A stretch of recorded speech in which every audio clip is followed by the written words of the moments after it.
All right, everybody, welcome back to the channel. It's Columbus Picker here, and it is hot, hot, hot. I hope that wherever you're watching this video from, you're staying nice and cool. It's supposed to be hot here for the rest of the week. I guess really can't complain, though, because I'm sure 6 months from now I'll be complaining about how um, cold it is outside. So as promised, I am going to bring you an update on some of the items that I found from the Route 40 yard sale. We'll get into that in just a second. I did want to bring up a couple of things that I'm noticing, and this is not something that I necessarily saw in the Route 40 sale, just something that I'm seeing out in general when doing yard sales. It's not really a new thing, but it seems to be picking up steam, at least in the area that I'm at. And those two things are people who have index cards who write on the index card what the price of the item that they're selling it is, what they're selling it for, and then what you could pay for it on eBay. And secondly, they have the folks that when you go up to ask them how much they're charging for a particular item, they'll say, well, you know, it sells on eBay for $30, so I'll give it to you for $25. So to those folks, I would say this. With the state of the economy that it currently is in, and the fact that gasoline where I live is right around $5 a gallon, why would I waste my time going to yard sales and wasting gas when I could sit at home in the air conditioning with my feet propped up and a beer in my hand and surf eBay on my iPad, and if I wanted to pay eBay prices, I could find that item on eBay. And that goes for anybody who's out doing garage sales. I mean, folks go to garage sales to get a bargain, not to see a sign that says, hey, this sells for this much on eBay. Because folks aren't idiots. They can look that up for themselves. And you better believe before I see your sign, I already know how much it costs because I probably scanned your inventory and I've already looked stuff up on my phone. So I already know what it sells for on eBay. But, you know, if those folks want to drag the stuff out and then have to drag it back in at 4 o'clock in the evening and repeat the process the next day or whatever the case may be, that's up to them. It's a free country. But I would think that if you're somebody who wants to get rid of the inventory, you're not going to want to sell it on at a garage sale for eBay prices. So that's just my rant for the week. So yeah, as promised, we're going to talk about the Route 40 garage sale or yard sale. So if you're not aware of the Route 40, it happens the Wednesday after Memorial Day, and it goes Wednesday through Sunday. It stretches all the way from Maryland all the way through parts of Missouri. So it's one of the largest or longest yard sales in the country, I believe. And my first impressions of going to it, I was only actually able to go out for a day and a half this time. I thought the prices were very reasonable. People were very friendly, and there was a large quantity of sales.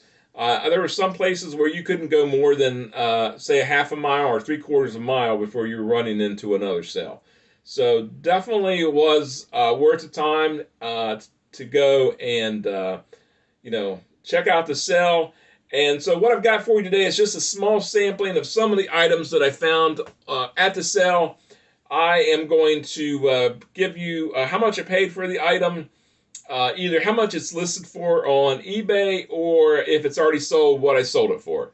So with that, let's go ahead and get started. First item I've got for you is this vintage Sunbeam mixer. It was in excellent shape to be as old as it is. I picked it up for $10, and I currently have it listed for $45 plus shipping.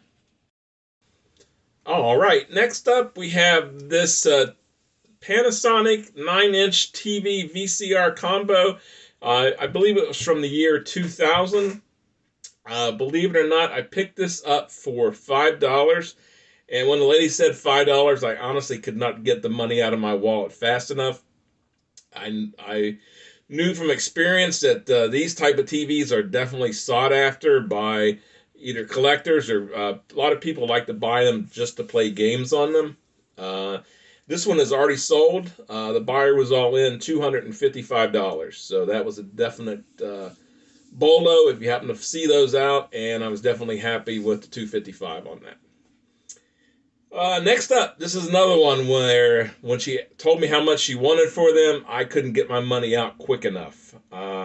So for $11, I got two Wii systems, a PS3 console only, and a whole stack of Wii games, including Super Mario Brothers and Super Slugger. I've already sold $173 worth of items from this particular pickup, and I'd say I still have another $100 plus left to go. It would probably be more than the 100 plus, but the PS3, whenever it powers on, it gives me a disk error. So I have not been able to get any games to play in it. Because of that, I'm selling that for parts only. If that had been in working order, it would have been worth even more. But still, definitely happy with the pickup for $11 to pick up that. Like I said, I've already got $173 sold out of it, and have at least another 100 plus in games and PS3 console. So next up, I picked up this GE percolator. I paid $3 for it, and it's already been sold for $68. So there again, definitely happy with that one. I snagged this 8mm tape rewinder. I had never seen one of these in all my years of thrifting. Run across the VHS rewinders quite often. Never came across this one. I got it for $5, and I have it listed for $139. And not a ton of those listed. And the ones that are listed, the sell-through rate on that is very good. So pretty confident that that'll be gone within the next month or so. So that was another good find. If you've been watching the channel for any length of time, you know that I like to pick up different radios. I bought this Windsor radio. It was a model number 2129. I paid $5 for it, and it's currently listed in the store for $50. Also, staying with the radio theme, I bought this Realistic DX380 shortwave radio. Also picked that up for $5, and that one is listed for $55 currently. Next up, this is probably the most, well, it was the most expensive item that I paid for on the sale. I picked up this Vitamix for $65.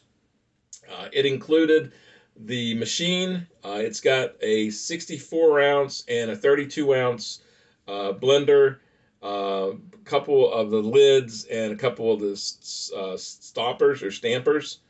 So I picked it up for $65. It's currently listed for $243 plus shipping. And the sell-through rate on that particular item is over $100, or excuse me, 100%. So that one should definitely sell, I would say, within the next month or so. I did pick up some movies. I want to highlight this one in particular. It was a lady had a bunch of different titles, and I happened to run across this. It's called Home Movies, the Complete Series. I guess it ran on Adult Swim. I picked it up for $2, and it sold almost immediately after I listed it for $100. So definitely happy about that one. And yeah, that is really all I've got for you on this one. Like I said, it's going to be a bit of a short video. Yeah, so as I mentioned at the beginning of the video, my impressions of the Route 40, I'm excited to go back next year and make several days out of it. Like I say, this year was about a day and a half because I got rained out on one of the days. And then, and go into Indiana, make it all the way through the end of Ohio. So definitely would go back to the Route 40 sale. And like I said, just a small sampling of some of the items that I found from that particular sale. I spent less than $250 on everything that I purchased, and I've already sold over $600. And like I said before, I've got dozens and dozens of items from that sale that are either currently listed or items that I have out in the garage that I need to get listed. So thought it was definitely a very lucrative sale. But yeah, that's all I got. As always, if you've enjoyed this video this week, let's go ahead. We didn't get many people do it last week, so no tapping this week. Just smash it. I want to smash the like button. Subscribe to the channel. If you like the video, share the video. And remember, picking ain't easy, but it beats working a 9-to-5 job. Columbus Picker, until next time, I am out.